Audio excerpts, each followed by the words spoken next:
மக்களே, இந்த வீடியோவில் ஒரு குடும்பம் பார்க்க போகிறோம். ரணவ் வந்து லெஃப்ட் சைடு கை தானே அடிபட்டுச்சுன்னு சொன்னாங்க. ஆனால் அந்த லெஃப்ட் சைடு கையிலே வந்து படுத்திருக்கா மக்களே. அதாவது நம்ம என்ன நினச்சோம் அப்படின்னா, ஃபஸ்ட்டு வந்து இந்த மாதிரி பிக் பாஸே சொல்லிட்டாரு 3 வாரம் ஆகும் அவனுக்கு கை சரியாகும்னு சொல்லிட்டாரு.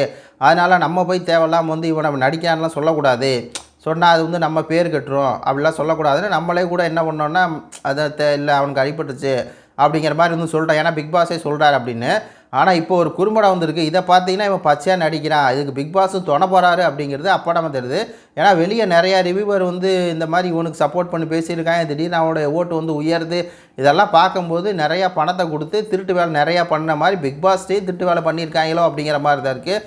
இந்த சாச்சனா அப்படிங்கிற பேய் குழந்தைக்கு நடக்க 6 மாதம் ஆகும்னு சொன்னாங்க இல்லையா, அதே மாதிரி ஒரு மருத்துவர் தான் சொல்லியிருப்பான் போல இருக்குது இவனுக்கு 3 வாரம் ஆகும்னு சொல்லி. ஆனால் அவனுக்கு அடியே படலை. இந்த படத்தை பாருங்கள். இந்த மாதிரி வந்து அடிப்பட்ட கை சைடே படுத்திருக்கான். அடுத்து வந்து பாருங்கள், இந்த படத்தை பாருங்கள். எந்திரிக்கிறான். ஐயோ, நம்ம இந்த மாதிரி அடிப்பட்ட சைடு கைடே படுத்திருக்கோமே, எவனா நம்மளை பார்க்குறானா எந்திரிச்சு பார்க்குறான். அதுக்கப்புறம் வந்து யாருமே பார்க்கல அப்படின்னு சொல்லி இந்த மாதிரி திரும்பி பார்த்துட்டு என்ன பண்ணுறான்னா அந்த பக்கம் திரும்பி படுத்துக்கிறான். அடிப்படாத கை சைடு வந்து படுத்துக்கிறான்.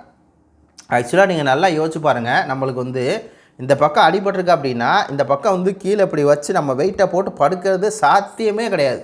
என்னங்க, சாத்தியமே கிடையாது. படுக்கவே முடியாது. இப்படி மல்லாக்க படுக்கலாம், இப்படி இல்லைன்னா இந்த பக்கம் படுக்கலாம். அப்படி தான் இதில் அடிபடாத கை சைடு வந்து படுக்கலாம். ஆனால் இவன் வந்து அடிபட்ட கை சைடே படுக்கிறான் அப்படின்னா அவனுக்கு அந்தளவுக்கு வலி ஏற்படுற அளவுக்கு அடியே படலை. இவனுக்கு கட்டு போகிற அளவுக்கு எந்த இதுவுமே படலை. ஆனால் இப்போ என்னென்னா ஒரு பெரிய யூடியூப் சேனலில் எல்லாம் சொல்லிட்டுருக்காங்க, மாட்டிக்கொண்ட ராணவ் அப்படின்னு சொல்லி போட்டு உள்ளே வந்து பார்த்திங்கன்னா அவனுக்கு உண்மையாலுமே அடிபட்டுருச்சு. ஆனால் மருந்து மாத்திரை கொடுத்தா வந்து இந்த பக்கம் திரும்பி படுக்க முடியும், பெயின் கில்லர் கொடுத்துருப்பாங்க, அதனால் படுத்துருக்கான் அப்படிங்கிற மாதிரி எல்லாம் உருட்டுறாங்க. ஆனால் அதெல்லாம் பச்சை போய். சௌந்தர்யா சொன்ன மாதிரி இவன் நடிக்கிறான், நல்லா நடிக்கிறான். ஏன்டா இந்த பக்கம் அடிபட்டிருந்தா கண்டிப்பாக ஒரே நாளையெல்லாம் படுக்க வாய்ப்பே இல்லை, வாய்ப்பே கிடையாது, வாய்ப்பே கிடையாது. இவன் அப்படமாக நடிக்கிறான். உங்கள் கருத்துக்களை சொல்லுங்கள். நன்றி, வணக்கம்.